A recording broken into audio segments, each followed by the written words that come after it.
Coach Mack, obviously, Dylan Sampson got some run. What'd you make of his performance? Really impressed with what the young man did on Saturday. You know, the way he pressed the hole, the way his patience was. Dylan, you know, he showed all the things that we have been seeing in practice for the most part. I was really impressed with protection. You know, that's one thing we know as a young back he's been consistently working on. He stepped up. He fit the guy up. That's all you can ask for, you know, right now. You know, if he had to be more physical, I think he would have been able to be more physical at the point of attack. But, you know, you saw a little bit of what we've been seeing the entire fall camp and entire basically the season at practice. You know, I'm glad he got a chance to showcase his talents on Saturday. You talk about the protection. The last time we'd really kind of seen him was at LSU when he missed the protection and then almost still made a heck of a play for a first down. How much did you see him kind of come back and go to work in that specific area? Man, you're talking about character, and that's what jumped out at me. You know, the way he prepared, the way he attacked practice, the way he attacked the film room throughout the week. That was most impressive, I thought, what he did. Ever since that LSU game, he's been in the film room more.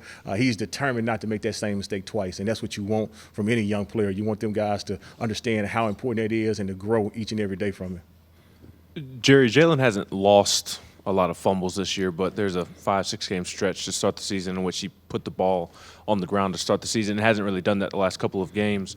What's been the difference there? Has it been just him adjusting to getting hit because he wasn't in fall camp, or has he made an adjustment in how he's carrying the ball?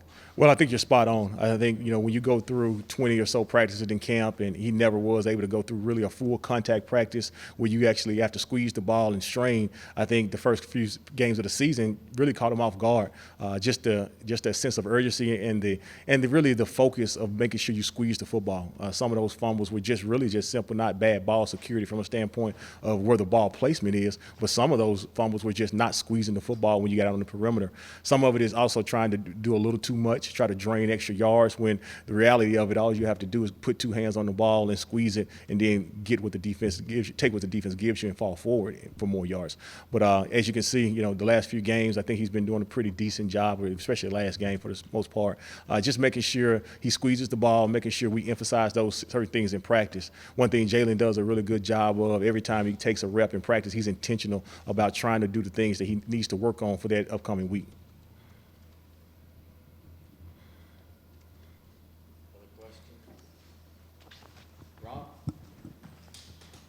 Coaches, South Carolina as a run defense, what do you see? What do they do well? Well, right now, you know, a lot of cast of characters is from a standpoint of they're rotating a lot of different bodies, whether it be guys earning more playing time or whether it be injuries, whatever the case may be. You can just see a lot of different people, you know, rotating in at the linebacker positions, up front, and at the secondary level. I think one thing they do is they do a good job from a standpoint of pursuit. Those guys fly to the ball. There's always bodies around the ball for the most part. The linebackers are extremely active, sideline to sideline. We're going to have to do a great job of making sure, one, we protect the football, but two, understanding the patience that we're going to have. Those guys are really going to be fast flowing to the ball, and we got to make sure that we do a great job of delivering blocks from the running back position to allow our offensive linemen to get up to those second levels. Coach, with Jabari against Georgia, I think he was limited to just a couple of carries, had the shoulder flare up. Is that just sort of a game-to-game thing? You hope it doesn't flare up with him, or is that something that he's had to – how has he kind of managed that throughout the season? I think it's game to game. You know, sometimes, you know, he takes a hit on it that's, you know, unfortunate where he can't finish the game. Last week there was no hits like that. He was able to finish the game and do well. I think one of the things for him is just continue to develop strength in that shoulder.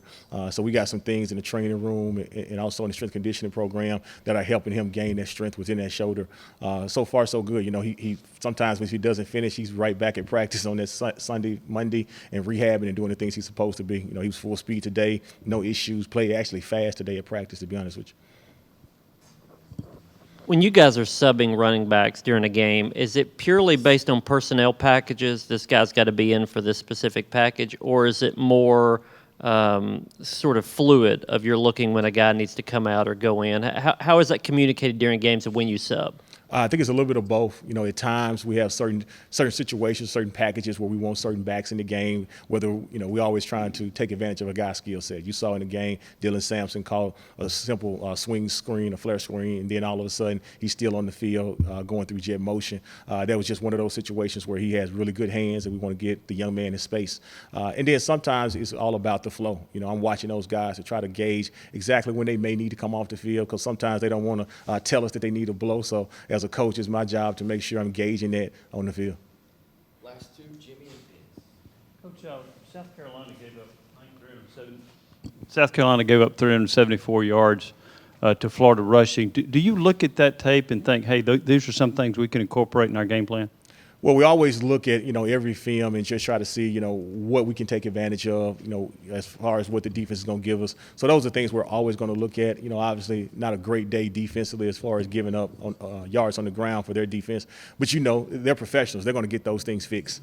So we got to make sure that we're doing what we're supposed to do. We got to make sure that, we're not only looking at that game, but there are other games where they gave up extremely less yards. So we're trying to combine, hey, that was a day, the performance, it wasn't their day. But there's been other games where they have really stoned the run. So we're just trying to make sure that we do our due diligence and make sure we evaluate all the film to see exactly what plays that we're going to be able to incorporate. Sounds like Justin Williams-Thomas had a good spring, but we really haven't seen him as much on the field. Where is he in his development? Justin's doing well. A young player as far as learning and growing. I think a lot of times when you're a true freshman, especially with a lot of the fanfare coming out of high school, a lot of these guys think they're going to walk in the door and compete with 20, 21-year-old men. Everybody develops differently. And I think that's one of the big things Justin is learning as he continues to grow. He's on the practice squad. He's doing what he's supposed to do. He's still coming over, trying to get better. But sometimes it just takes a little bit longer. Right now, with the growth of Dylan Sampson and then the other two, Jalen Wright and Jabari in front of him, it's just hard for him to get on the field and get reps. But I do think he's got a bright future ahead of him. Thank you, guys.